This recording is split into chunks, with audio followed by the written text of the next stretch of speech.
right, I'm connected to computer audio.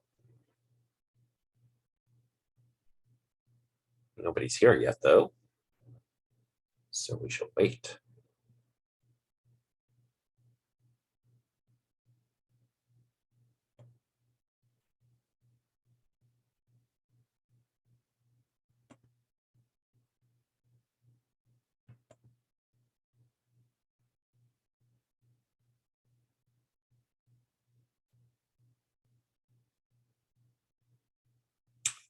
Hello.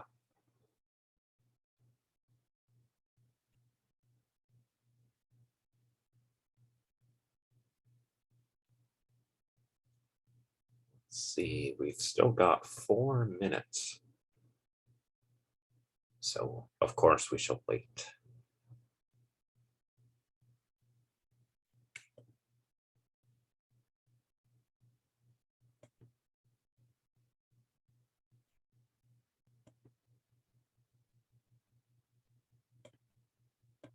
I'll just make sure, can everyone hear me?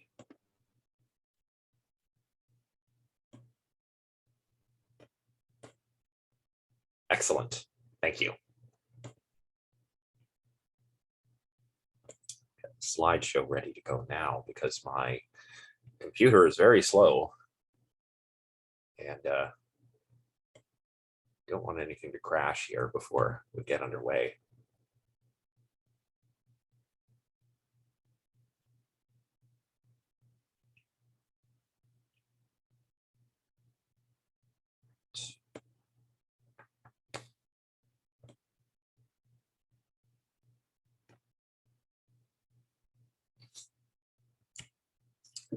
Okay, let's just wait for some more people to show up and then we'll get going.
Right, 1 more minute, but there's still not many people, so maybe we'll wait another 2 minutes.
Well, I suppose we better get going. 7:36 now. So So the plan today is just to try and finish off chapter, what is it, chapter 9? Yeah, chapter 9, which should leave us enough time to finish the final chapter next week. So we will have made it through the entire book, albeit not quite as smoothly as I was hoping. But we will have made it, and that's good. So let's get started. But just by way of a little bit of recap from last time, we were talking about the differences between different kinds of motivational states, the differences that some kinds versus other kinds play in the explanation given for emotions. And remember, we're talking about explaining emotional episodes here, not like a theory of the emotions in general. So we learned that there's a key difference between the role that moods and temperaments play and between the role that character traits and sentiments play.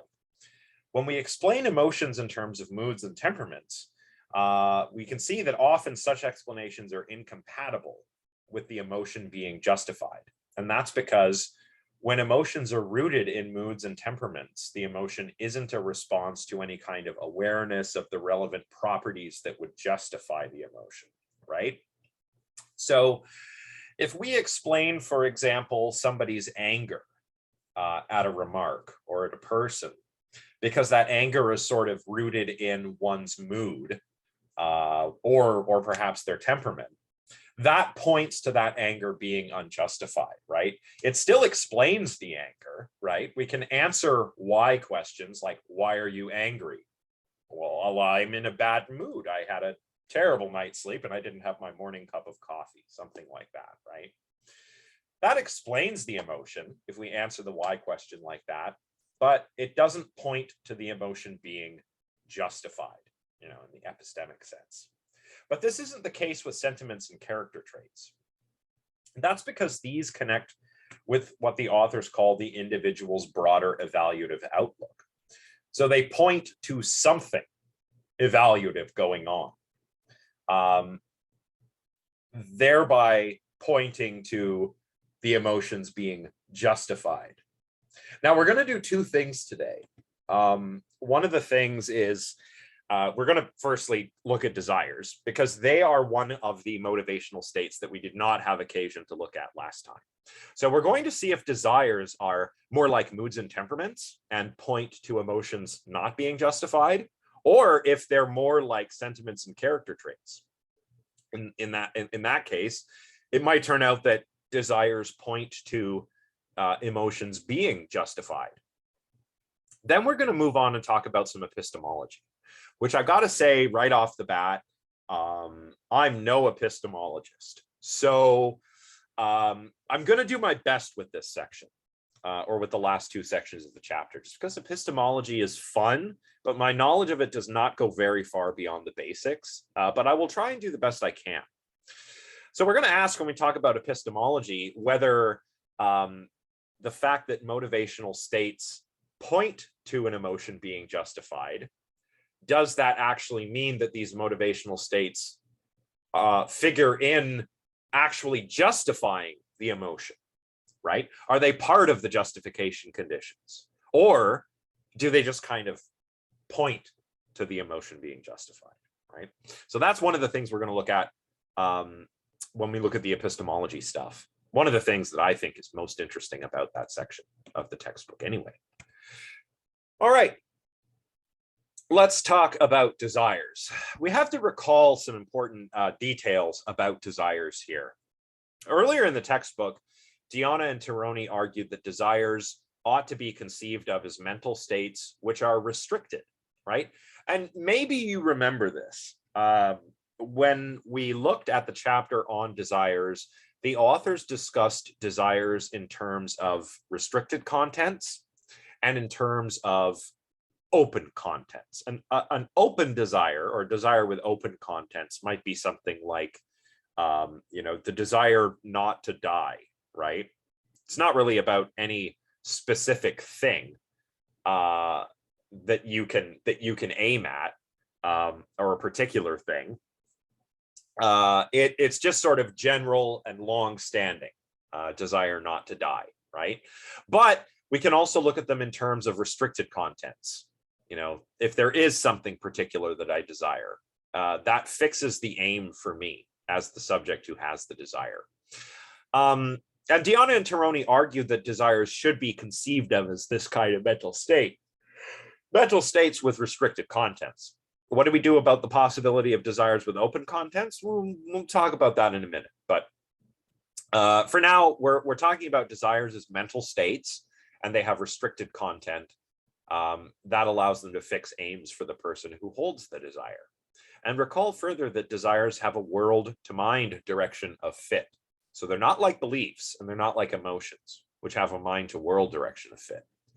Remember what this means. If something has a mind to world direction of fit, that means that whatever is represented in the mind ought to fit the way the world is. So if we talk about beliefs, right? If I believe the earth is a sphere, the idea is that that belief, if it's true, which is represented in my mind, fits the way the world is, you know, namely the fact that the earth is a sphere. So that's why we say beliefs have a mind to world direction of fit, but desires have a world to mind direction of fit. So they aim at being fulfilled, right? They can be fulfilled or unfulfilled. There are fulfillment conditions for desires. This means that, you know, if I desire something, what I'm trying to do is change the world so that the object of my desire obtains, right? So if I desire a can of soda, for example, and I know that they're in my fridge, well, I have to change something in the world to satisfy the desire. My desire is a representation of me with this can of soda, perhaps, you know, that's what I want. So I have to change the world. I have to get up and go to the fridge, grab a can of soda, and then I've changed the world. Now the soda's in my hand and I'm drinking it. So we can talk about desires because of this being satisfied or frustrated. So they have satisfaction and frustration conditions. Obviously, if what is represented in the desire, the state of affairs represented by the desire obtains, we can talk about the desire being satisfied. If what is represented by the desire is does not obtain, then we say the desire is frustrated. But desires also have correctness conditions too. The authors say that desires are correct when the desired state of affairs is something that ought to obtain.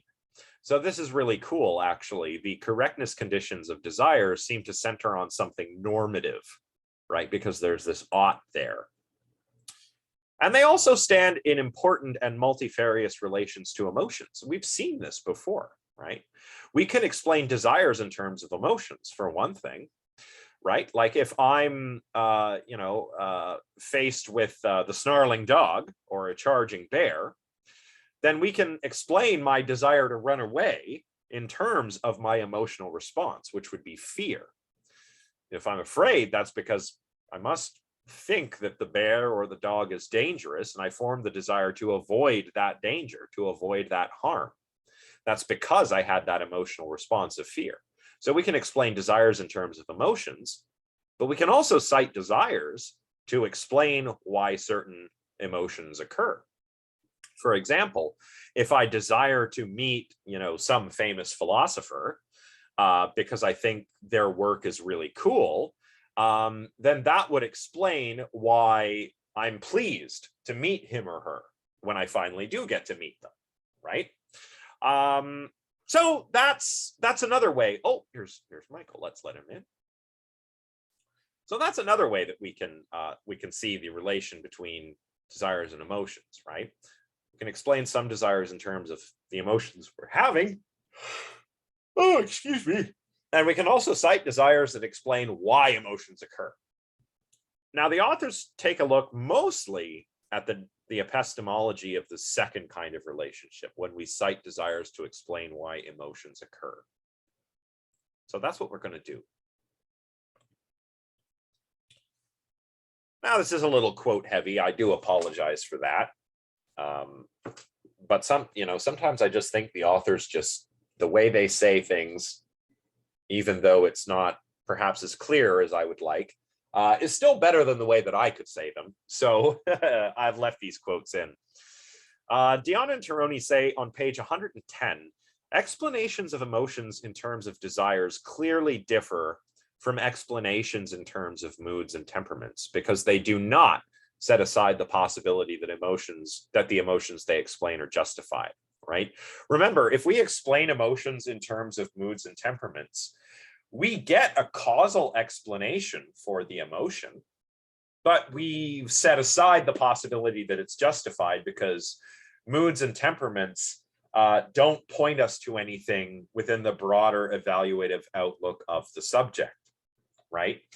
But desires aren't like this, at least certain ones. It's true that there are some desires where if we appeal to those desires in order to explain the emotions, it can point to the emotion being unjustified. And we call these unmotivated desires. And I'm just wondering if we can generate some examples of what might be an unmotivated desire. That is a desire that is not connected to an individual's broader evaluatory framework or evaluatory outlook. Can we think of any examples? I'll just open up the chat here.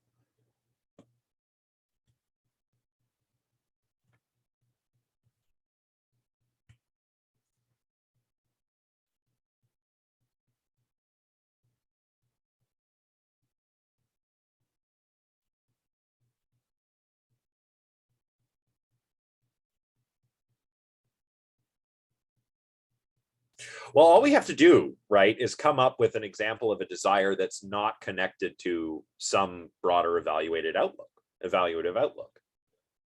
There are some examples in the text. Let's see if, oh, Isabella's actually, okay. An emotion where you feel, what's happening? An emotion where you feel defeated, like you stuck in a rut and feel unmotivated. Well, I mean, what we need is to connect. We need an emotion that we can connect with a desire rather than a lack of desire, right? Because that's what unmotivated here means. It doesn't mean like literally feeling a lack of motivation. It means the desire is not motivated by anything in your evaluative outlook. And and this is important for desires, because remember, desires are correct when the situation we desire is something that ought to obtain, right? And that ought, that's also normative, evaluative, right? In the book, I'll just try and bring this up here. Hopefully it doesn't make my computer do anything too terrible. All right, where was it?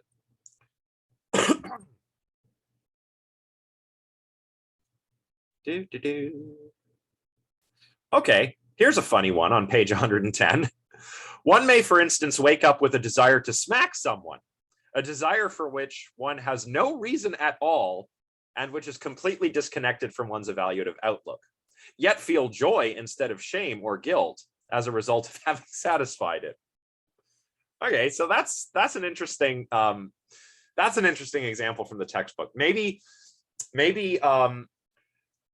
you have this desire, you just wake up like, oh, Jones, that bastard, I ought to slap him, right? Or press the red button when it says not to. That's a great example. I have to come back to that one. But like, if I have this desire to slap someone, just to smack him, that's not connected to any broader evaluative outlook, I can still explain whatever emotion I feel, right? Maybe Jones is just annoying, but not objectively a bad guy. And I desire to slap him. And I do. And I feel good about it, which I'm not saying this is a good thing to do at all. But I feel joy because I smack Jones because he's such an annoying person. We can explain my joy, you see, in terms of this unmotivated desire, this desire that's not connected to my broader evaluative outlook. But that doesn't point to the emotion being justified, right? Does everybody see what this example is trying to do?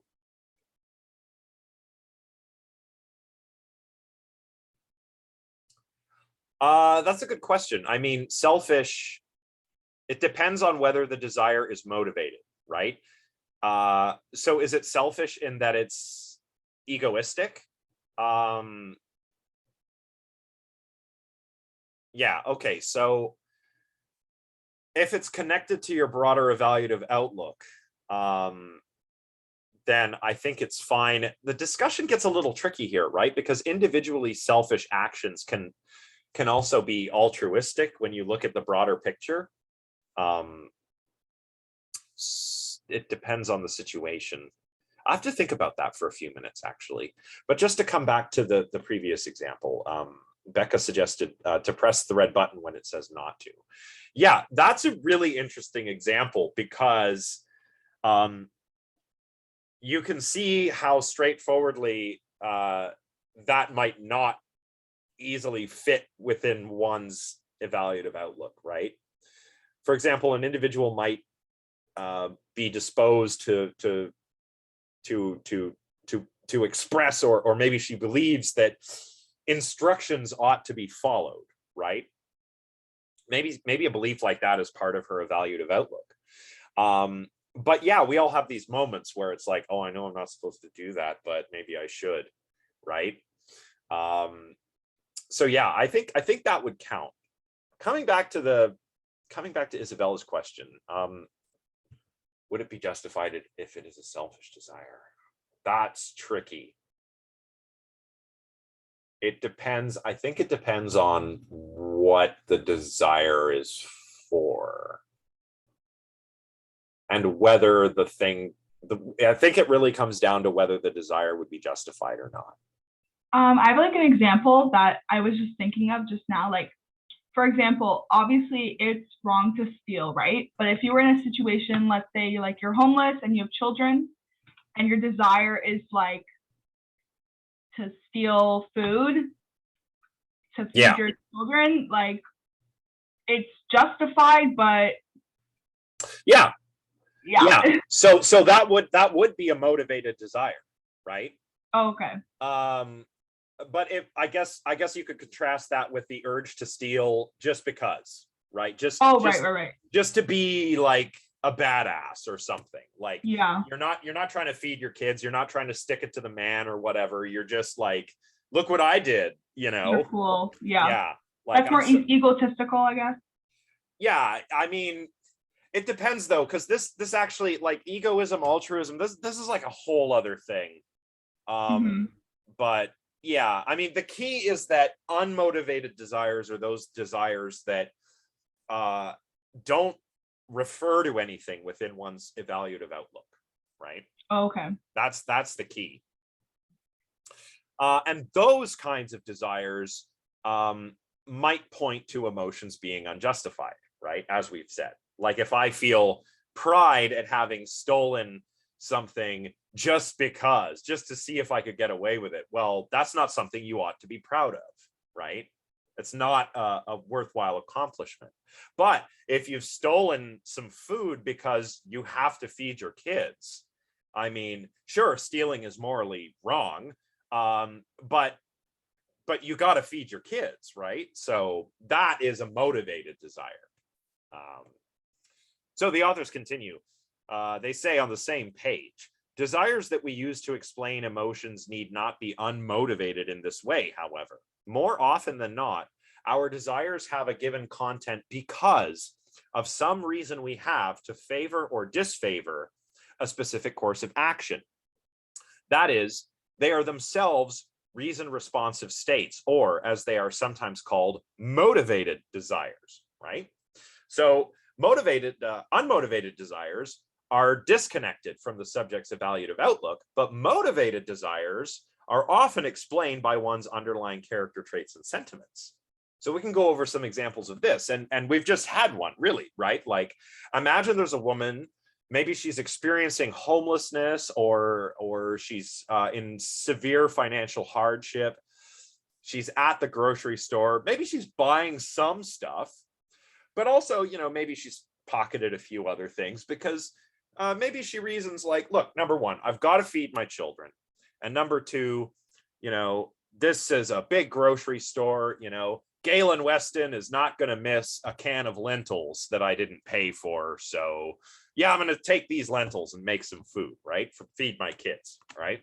That's a motivated desire because it is connected to the evaluative outlook. Maybe we can come up with one more example of a motivated desire. That is a motivated desire that is connected to an evaluative outlook.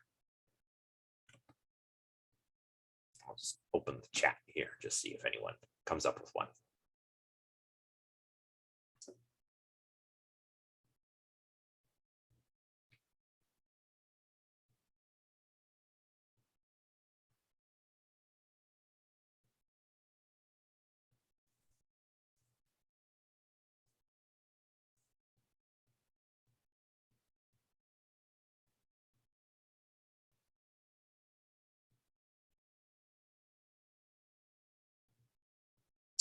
Nothing yet, eh? Oh, here's one. Yeah, a motivated desire to do well, to please your parents or yourself. Well, maybe not even to please anybody, but just to do well in school because that's something you value, right? Like you value academic success. If you're in university and you're in a third-year class, you've made it this far, and you're here at the end of the semester still coming to class, then you clearly value academic success. So your motivation to do well is a motivated desire, or your desire to do well is a motivated desire because that desire to do well connects with something you value. And that can also justify the desire, potentially, because perhaps succeeding at university is something that one ought to want to obtain, right? So yeah, that's a pretty good example. One moment.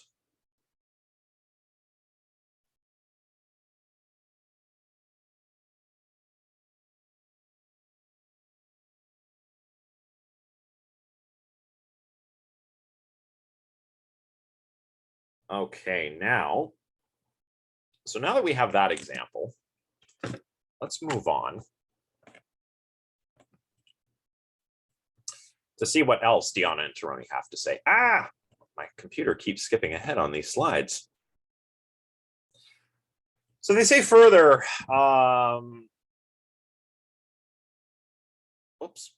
they say further that motivated desires represent in this sense what ought to obtain given the weight one assigns to certain values or objects.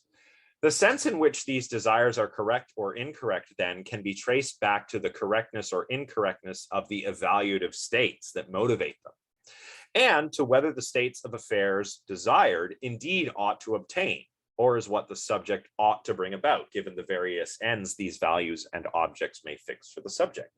So that's kind of along the lines of what I just said, right? Motivated desires represent what ought to obtain because we value, because they point to something that we value, right? And this also has something to say about the correctness conditions of those desires, because they can be traced back to the correctness conditions of the evaluative states that motivate them, right? So very good. Therefore, we ought to reach a similar conclusion about the explanatory role of desires as we did with character traits and sentiments a little while ago, because they're all connected to a subject's broader evaluative outlook. They all point to the emotion in question being justified. It doesn't mean that just because your emotion is explained by a motivated desire doesn't mean the emotion is justified, but it points to it being justified. And the reasons for that we'll see when we talk about the epistemology stuff. But the authors also have some remarks to make about desires with open contents, right? They've been talking about desires with restricted contents. What about desires with open contents? Can they figure in explanations this way? Well, the authors say Yeah, kind of. Because if you recall, the way that the authors argued that we ought to think about desires with open contents is as a sort of collection or constellation of desires with restricted contents, right? And I'm going to go back to the book here, if I may, just to sort of read this bit out. So what about these desires with open contents? As I've highlighted here, desires with open contents, like, for example, the desire to preserve one's life or to see works of art. What about their ability to explain the occurrence of emotion? I mean, they seem to be states of valuing, but what are they? The authors say that we can think of them as collections of what we have called desires with restricted contents. And if that's true, then desires with open contents are still desires in the sense that Deonna and Teroni are talking about right here. So there's no problem there then. We can still treat desires with open contents in a similar way, if I'm understanding them correctly. Now, what about limits on the negative epistemological role of motivational states? You know what, just because there's really not that much material today, but before we go on, I should just stop and ask, is everybody clear on what I have said so far about the nature of desires and their role in affective explanations?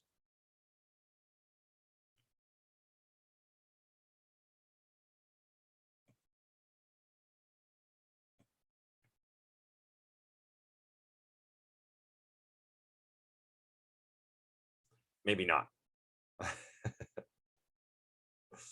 I'm just before we get on to the epistemology, because that's the part I'm probably going to struggle with a little.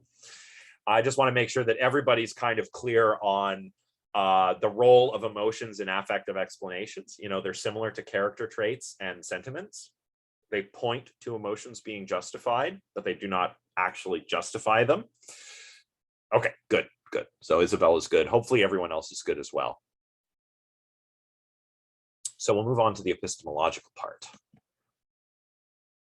So the negative epistemological role of motivational states. Well, what do they say here? They say on page 112, the authors, we have remarked that moods, temperaments, as well as some character traits, sentiments, and desires are likely to have distorting effects on our emotional lives. So some character traits, sentiments, and desires point to emotions being justified, but some character traits, sentiments, and desires, along with moods and temperaments, point to emotions being unjustified and have distorting effects on our emotional lives. So we can think of some examples here. Examples of any of these that might distort our emotions.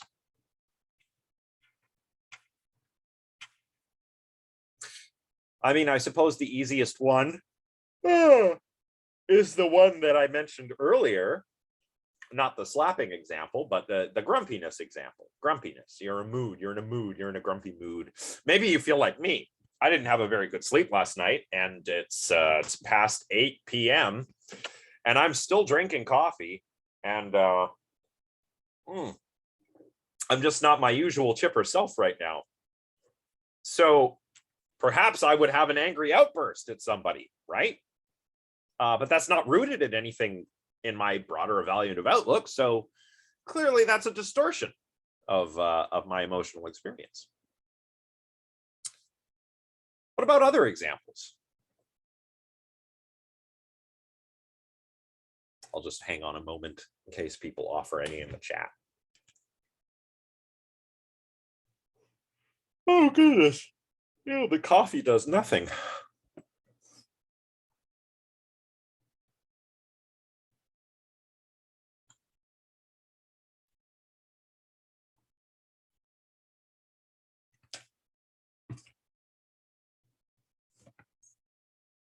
Okay, nothing in the chat. We'll go back to the slapping example, right? I mean, that's an unmotivated desire, so it doesn't connect to anything in our broader outlook, our broader evaluative outlook. So the joy one feels for slapping the annoying colleague is not something that we want. It's a distorting effect on our emotions. If someone lived their entire lives this way, they'd probably grow up to be a cruel person, right? So where does that leave us? As the authors ask on page 112, do we have reason to think that the existence of distorting motivational states has such dramatic consequences, however? You know, do moods and temperaments, along with some character traits, sentiments, and desires, which have a distorting effect on our emotional lives, does this have dramatic consequences on how we justify our emotions or how we explain them? Like Goldie says here, do these distorting motivational states systematically skew the evaluative landscape?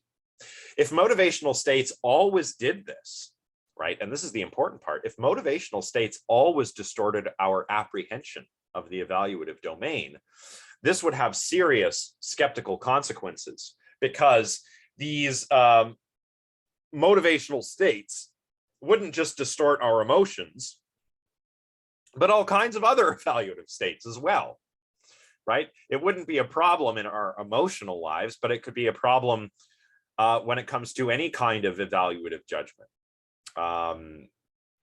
You know, aesthetic judgments, moral judgments, right? This would cause serious problems if motivational states always distorted things, right? So the authors continue, this skeptical conclusion can only be resisted if the above epistemological consequences only pertain to problematic motivational states.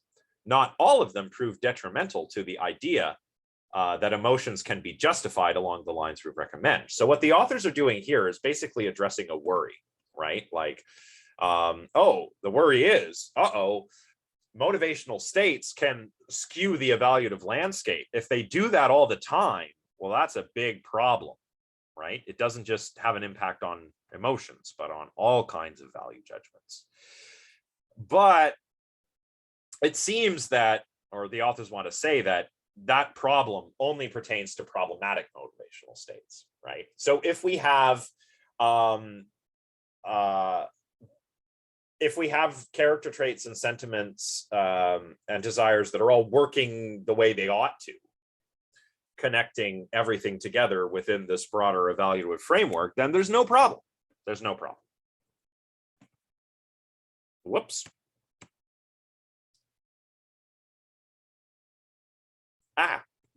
Sorry.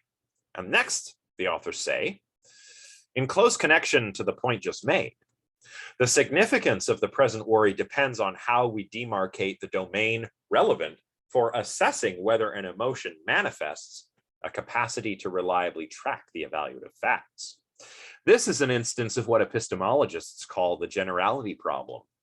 And I'm just wondering if any of you have heard of this problem. It's an interesting problem, which I am not altogether that familiar with, but I will try and explain it. But maybe just a quick indication in the chat here.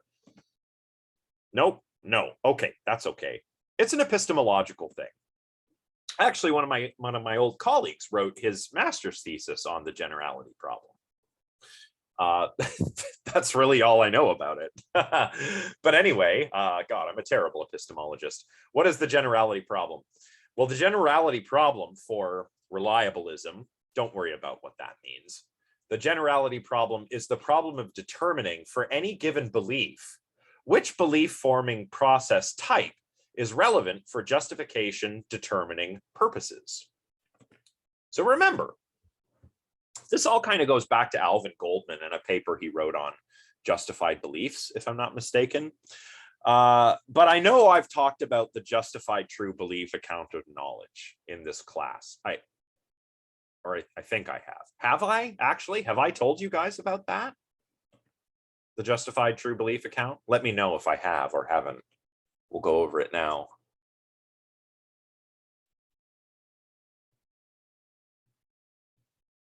I think I have. Well, just in case I haven't, Becca says, I don't think so. Yeah, maybe I haven't. Maybe I'm getting this mixed up with my other class. Well, the justified true belief account of knowledge is, well, it's an account of what knowledge is. Like, what is knowledge? How do you know when you know something? And how is knowledge different from mere true belief or correct opinion or something like that? This is something that goes all the way back to Plato, actually. So a justified true belief account of knowledge, on this account, you have knowledge if you have a belief which is true, a belief that's correct, and which is well justified, right? We've already talked about these kinds of conditions, right? All the way back in the beginning of the book. Emotions have conditions of justification and correctness. Beliefs have conditions of justification and correctness. If you have justification and correctness, then you have knowledge. Your knowledge is secure. It's belief. It's not just belief anymore. I mean, it's knowledge. So what's a good example? My belief that the earth is a sphere, right? That's a belief. I believe the earth is a sphere. Okay, I have a belief. Is it true? Yes. So my belief is correct. The earth is in fact a sphere. It's, orbiting the sun. It's 40,000 kilometers around, and it's an oblate spheroid. So it's correct belief. Is my belief justified? Yes, because I've learned in astronomy class, science books from experts that the earth is a sphere, right? So that's knowledge as a justified true belief.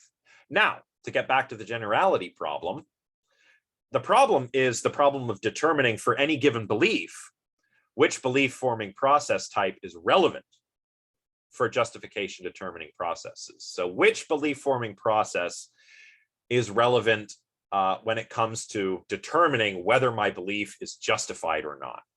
Let's use a simple example here. Maybe I look, well, just behind my computer. I see a lava lamp. So I form the belief that there's a lava lamp there, right? So you can see it here. Actually, I have two of them. Two lava lamps and a messy desk. So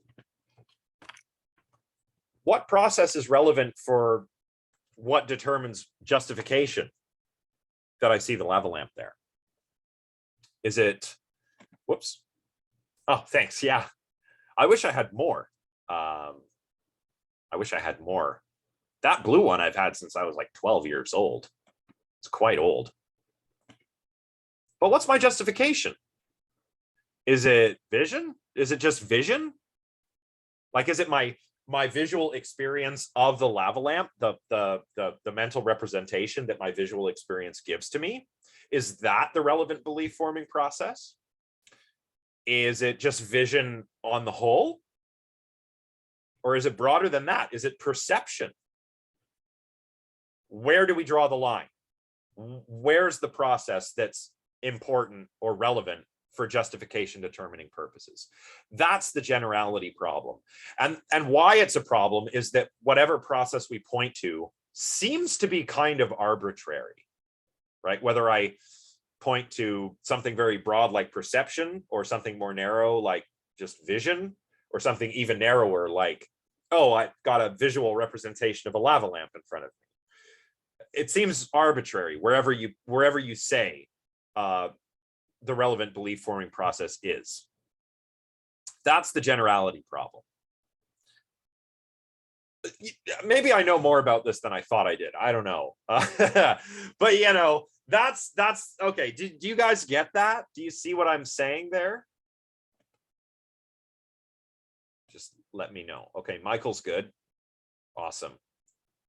Isabella's good. Becca, nice. All right. Everyone seems to be good then. Good. It's not as tricky as it sounds. It's just, I suppose I'm not too familiar with this stuff. So when it comes to the emotions, why is this an instance of the generality problem? Well, I'll reread that first quote. The significance of the present worry depends on how we demarcate the domain relevant for assessing whether an emotion manifests a capacity to reliably track the evaluative facts.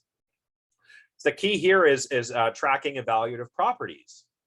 Which general or specific evaluative properties are relevant for justifying the emotion? And can the subject actually track them, right? So think about this in terms of emotions. If I react with anger to an offensive remark, the key is tracking some kind of evaluative property there. But what general or specific properties are relevant for justifying that emotion of anger? Is it just the ability to recognize offensiveness altogether? Or is it something more particular, like recognizing particular kinds of offense, like a slight against one's honor versus something that's rude or sexually inappropriate or something like that, right? So that's the problem. But the authors just kind of say, you know what? I mean, is it really a problem? Doesn't really seem to be a problem because of what they say here, right? And I'll just read this all out loud. It is difficult to see why such a requirement would apply to the justification of any given emotion. Why think, for instance, that one's competence in tracking slight to honor-based offenses is relevant for assessing the reliability of an emotion responding to the sexually offensive? And if the requirement concerning reliable tracking applies for that reason to a more limited domain, then the answer to the present worry should proceed in a careful piecemeal fashion. That is, by considering whether, say, the subject's emotion manifests a capacity to track the sexually offensive in a variety of contexts. So we'll leave that there and look at the positive role for epistemological, or the positive epistemological role for motivational states. Before we start, does anyone have any questions on what we've covered so far?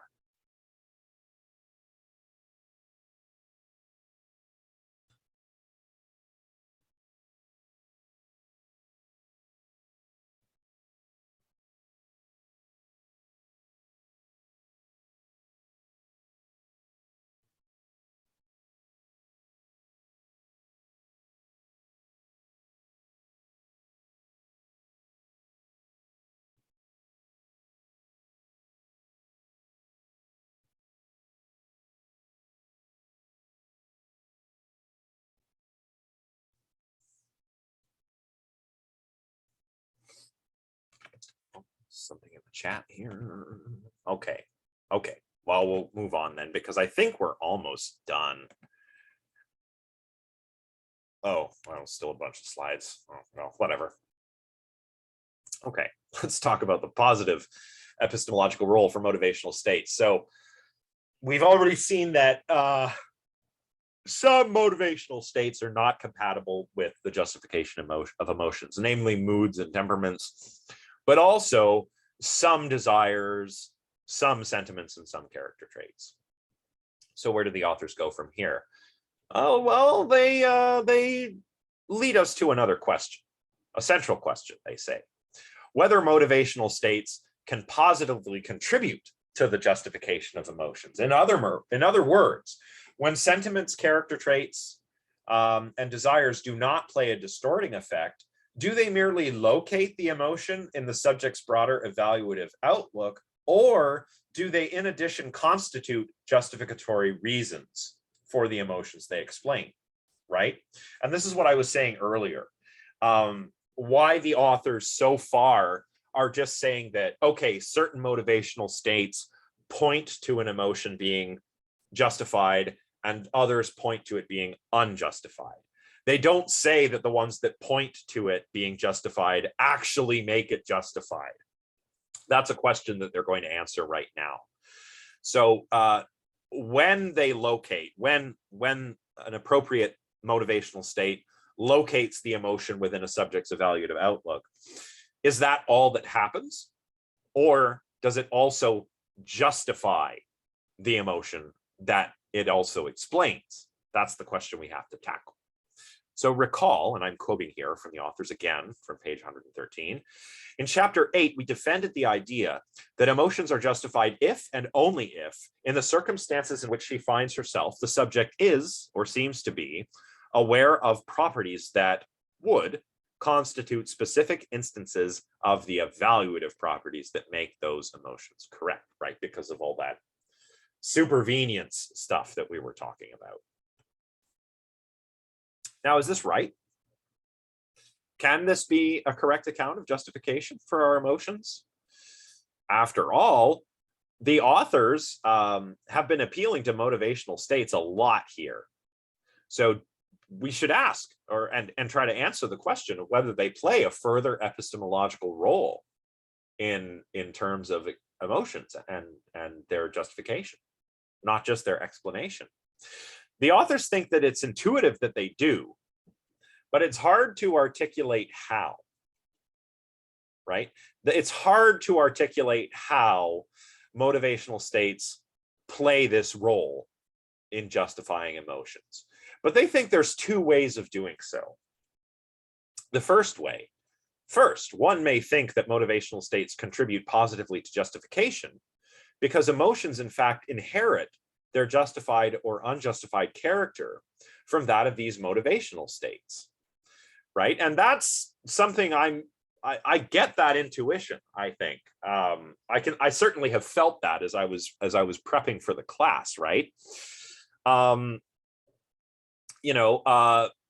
Like if you had a sadistic trait, like if you were a very cruel person, that would not justify an instance of Schadenfreude because the trait of cruelty is also not justified, right? We shouldn't be cruel. We ought not to be cruel. So the idea is that your emotion that your character trait of cruelty explains is also unjustified because cruelty is unjustified, right? That's the idea. And you can contrast that with kindness, where kindness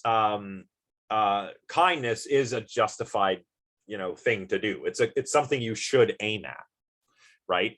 If you're, doing some virtue ethics and trying to cultivate your virtues, you desire to be more kind. Well, that's something that you ought to desire. It's something that ought to obtain. So your character trait is justified. Does that mean that your instance, feeling compassion upon seeing somebody suffer or feeling pleased after you do something nice for somebody, if that comes from kindness, which is justified, does that mean your emotion is also justified? I mean, intuitively, this seems pretty appealing, right? There's a problem, though, as you may have guessed. The authors say that if we actually do this, we'd be putting constraints on the nature of motivational traits that can justify emotions, right? Why? Well, if we conceive of these states or these traits just as dispositions that are individuated by their manifestations, we can explain the manifestations in terms of dispositions, but this doesn't carry any justificatory weight, right? If I conceive of the trait of kindness, right, as a disposition individuated by its manifestations, to do kind things, then I can explain the manifestation in terms of dispositions, but does my disposition justify anything? The authors are skeptical of this, right? They say here, for instance, on page 114, judgments that P are amongst the manifestations of the belief that P, and someone's believing that P, can surely explain his judging that P. Gotta love these examples. Yet the belief that P cannot justify the judgment that P. It is simply not a reason in favor of this judgment. Do you guys follow? I know this is a little abstract.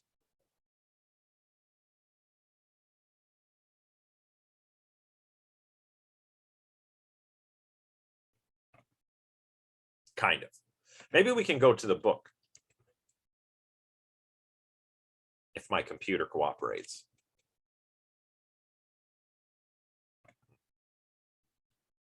Oh, I'm pushing the wrong button. That would be why.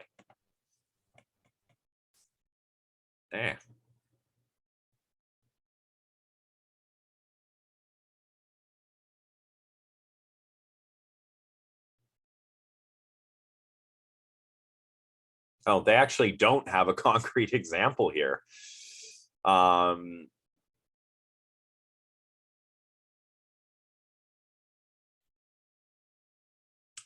maybe I should just carry on then, because there actually isn't a concrete example there. Well, judgments that P, I mean, if we're talking value judgments, right? Certain value judgments might be manifestations of certain beliefs, certain values that you hold, right? So someone's values can explain the judgments they make, but the value doesn't justify the judgment. Yeah, I think that's a bit clearer the way I've just put it. Does that make sense? Okay.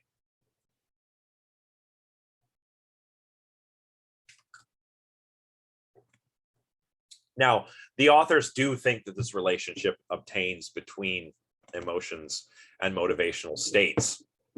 And what does that mean? Well, this means that in order to say that there are justificatory relations between character traits, sentiments, desires, and emotions, one must, quite controversially, conceive of the former not merely as dispositions to undergo the latter, but rather as something like long-lasting affective states that are independent of the emotions to which they give rise.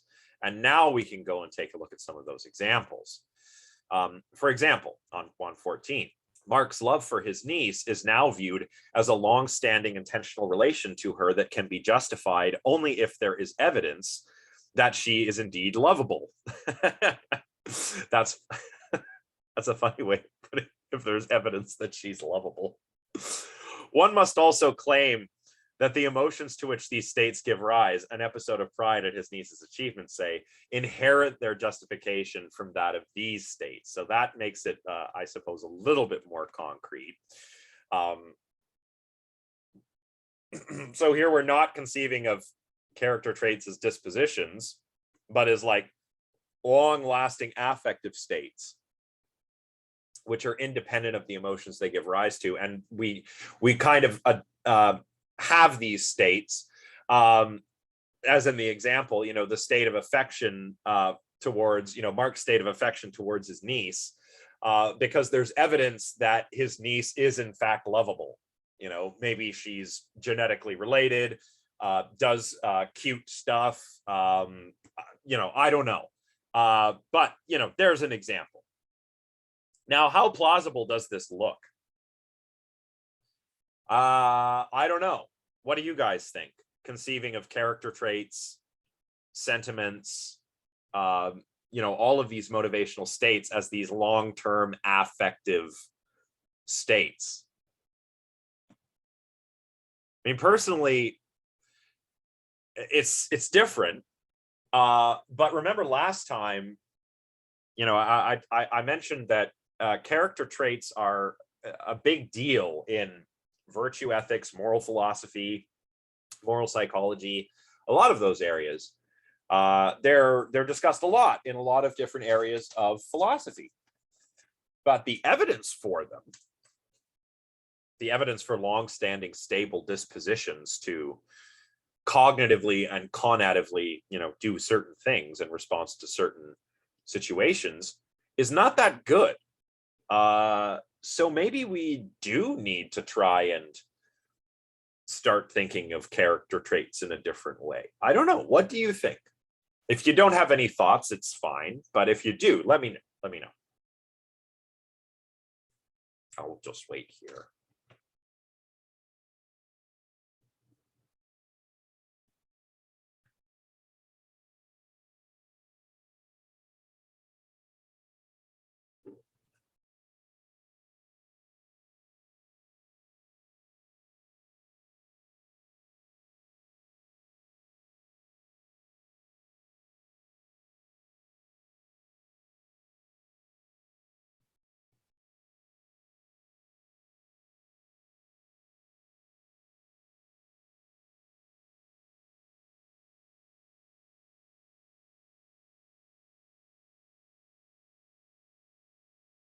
Okay, nothing. That's okay.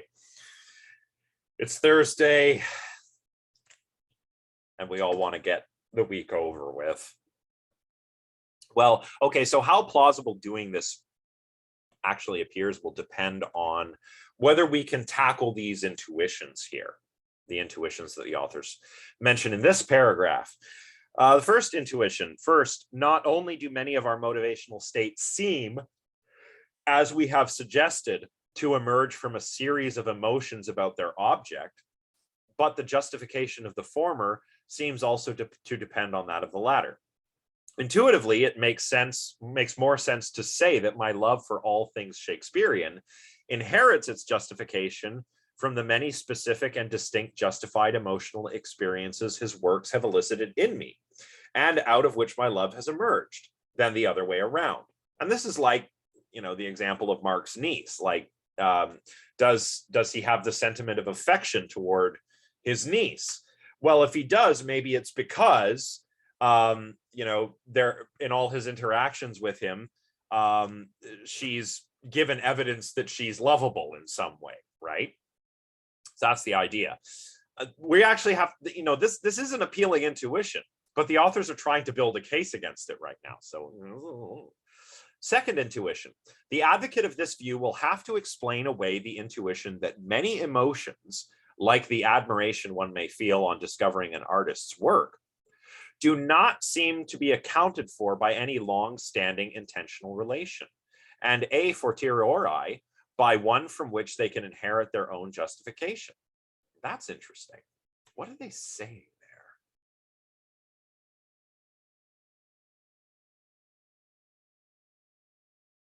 there? Yeah, it's true.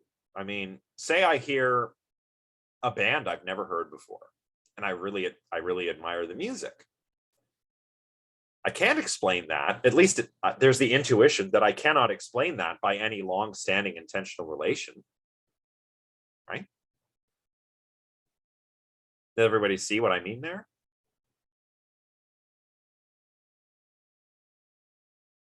I actually don't think this is that big of a worry. I think it's pretty easy to bust this intuition. But before I bust it, do you guys see what's happening here?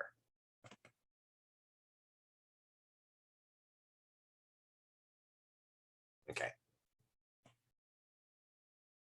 The first intuition is quite appealing, but the second one can be busted by just saying that, well, I mean, okay, I discover an artist's work, say it's music, and I admire it, but I can't account for that with any long-standing intentional relation between some other state that I've had with respect to that artist.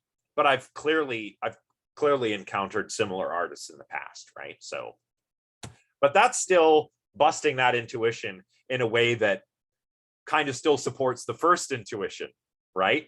Maybe I'm not talking about a particular artist, but a particular genre of art, and I discover a new artist within that genre.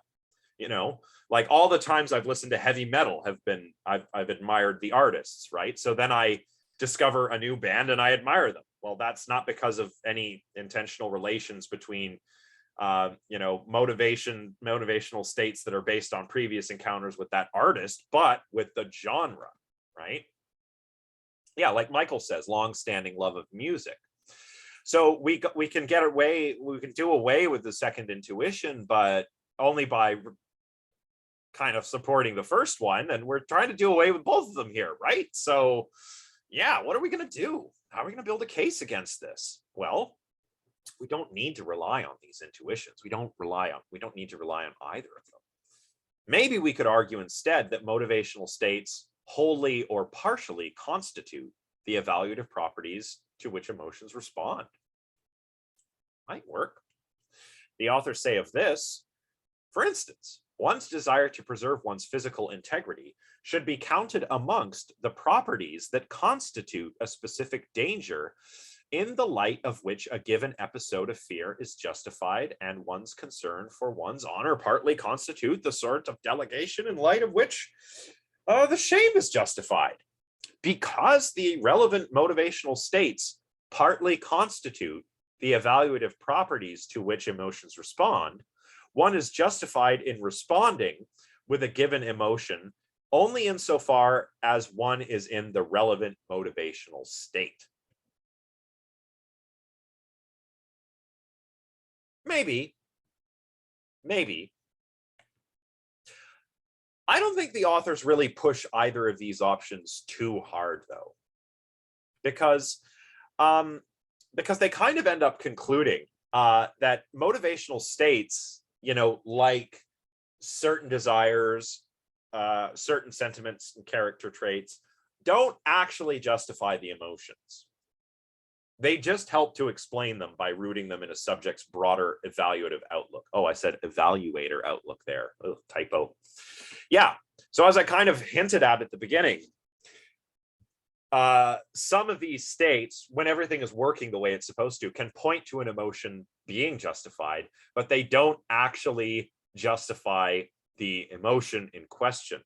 They just root it or ground it within the subject's broader evaluative outlook. But this is not bad news for the author's account, because we can talk about emotions being justified even if the subject is not aware of the motivational states in question.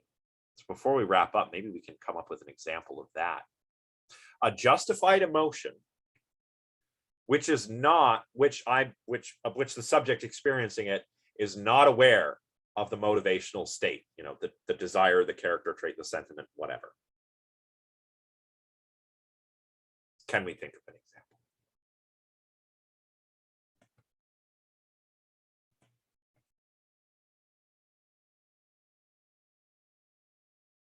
We can take a few minutes and think about it, because we ought to be thinking about this stuff.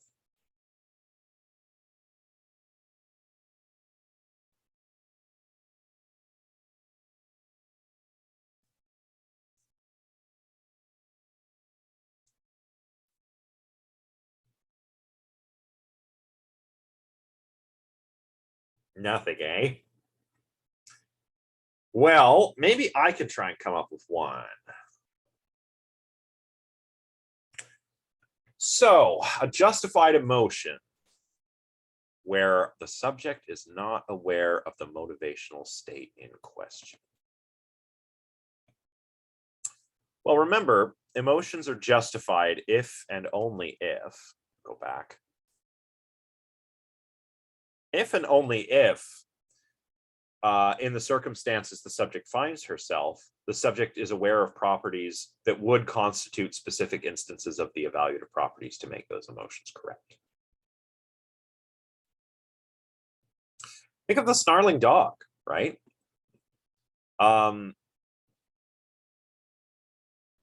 If I perceive certain characteristics, certain properties of the dog, it's big, it's behaving erratically, it's got pointy teeth, and those and the property of danger supervenes on those natural properties, then I'm indirectly aware, right, of those evaluative properties. Those evaluative properties are somewhere in my cognitive bases for that emotion, and my emotion is justified because the dog really is dangerous, right?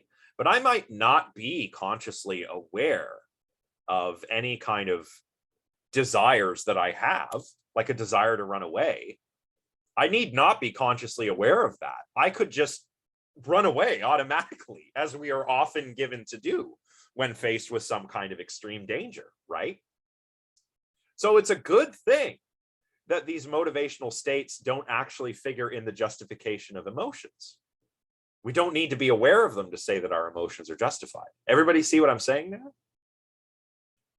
You can let me know in the chat if you are. Good. Becca's good. Awesome. Well, that's all I want to say about this chapter. Next week, I think we still have 2 classes, if I'm not mistaken. This isn't one of those weird classes where there's 3 classes. I think we still have just 2. But that should be enough time to finish our very last chapter, chapter 10, the importance of emotions. And that's awesome. Because, oh boy, I mean, real talk, everybody. This has been a really weird semester. I'm sure you all feel the same. It's been, I don't know, somehow it's been more difficult getting back to normal, right? Like teaching a class online and teaching one in person, my other one's in person, has proven just to be really weird. And I don't know if you all are experiencing the same thing, but yeah, it's remarkable the way this whole teaching adventure has gone. I suppose I've taught more online in my entire teaching career at this point than I have taught in person. So maybe that's why it feels weird. Yeah. Oh, all online. Yeah. I have one that I'll be teaching online and one that I'll be teaching in person, hopefully, unless something changes. But it's certainly been a weird ride. It certainly has been. But I just wanted to say, I'm not saying this because like, oh, poor me and poor you. I'm saying this because look, we're almost at the end. We've nearly made it now. And I know there are only 5 of you here watching this live, but to everyone who's here and to everyone who streams the lecture later, you all should really give yourselves a pat on the back for sticking it out. I mean, really, it's been so strange. It's been so weird. This is more weird than, when I would just do asynchronous classes and put the video up. And I don't know, I like getting back to having the interaction, but it's been so weird. And maybe that's just because of all the isolation and stuff. So you guys all, give yourselves a pat on the back, but, don't celebrate too soon because we still have one more week. Oh, thanks, Isabella. I always feel like I'm doing a terrible job. So that's much appreciated. Oh, thank you. And oh yeah, I also wanted to say, yes, I'm gonna start getting those second critical responses back to you. I'm so sorry that it's taken so long. I want you all to have your feedback before you hand the last one in. Oh, thanks, Michael. Ah, you guys. You know why? It's because well, I don't know about you, but this stuff is just so darn interesting, isn't it? It really is interesting and so relevant right now when our emotions are probably all over the place. Oh, you guys, get out of here. But yeah, I mean, think about it. COVID has made our emotional lives probably all pretty loopy. I know it has with me. Students and professors deal with mental illness and that kind of thing all the time, even when there isn't a global pandemic. So, you guys are doing well, really are. And I'm going to get you all that feedback and it's going to be great. And oh, look, it's 8:45. I think we've spent enough time talking about this. So next time, please read the final chapter. And I haven't read it yet. I'll be reading it over the weekend, but I'm looking forward to it. We're going to wrap everything up. And it's going to be great. So thanks, everybody. And I will see you all for our next class. Have a good night, everyone. Take care. Thank you.